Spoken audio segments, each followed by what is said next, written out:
She wasn't an afterthought. She was a masterpiece.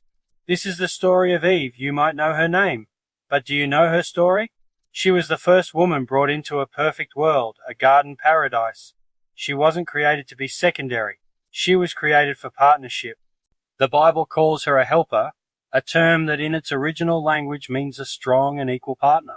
Someone who comes alongside to provide vital support and strength. She was made from Adam's side, a symbol that she was his equal, meant to stand with him, face to face, heart to heart. Together they walked with God in the cool of the day, experiencing a relationship with their Creator that was pure and unbroken.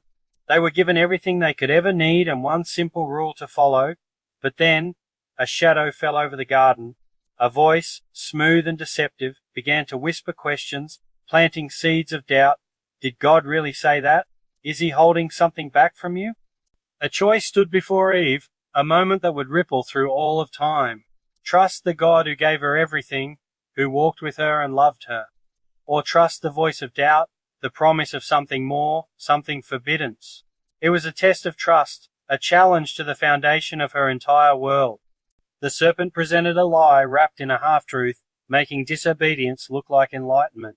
In that moment of hesitation, she made a choice. One bite of the forbidden fruit, a single act of disobedience, and history was forever changed. The perfect connection was broken, and shame and fear entered the human heart for the first time. It was a fall, a tragic turn in the story.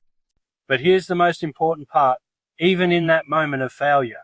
In the midst of the consequences, God didn't abandon them. He spoke a promise. Right there in the garden, he declared that a future victory would come. He spoke of hope, a glimmer of light in the new darkness. This is the incredible part of Eve's story. From her very lineage, a savior would one day be born. The one who would crush the serpent's head and restore what was lost. Her story isn't just about a mistake. It's about the beginning of a rescue mission. It shows us that even when we fail, when we make the wrong choice, God's plan for redemption is already in motion. His grace is bigger than our biggest mistakes. Eve's story is the first chapter in the grand narrative of God bringing his children back to himself. So what's the takeaway for us today? Eve's story is a powerful reminder that God brings redemption, even after our greatest failures. Your mistakes don't define your destiny. God's grace is always there, ready to write a new story of hope and restoration in your life. Her story isn't the end. It's the beginning of God's incredible rescue plan for all of us. Thank you for watching, and if this story resonated with you, please subscribe for more.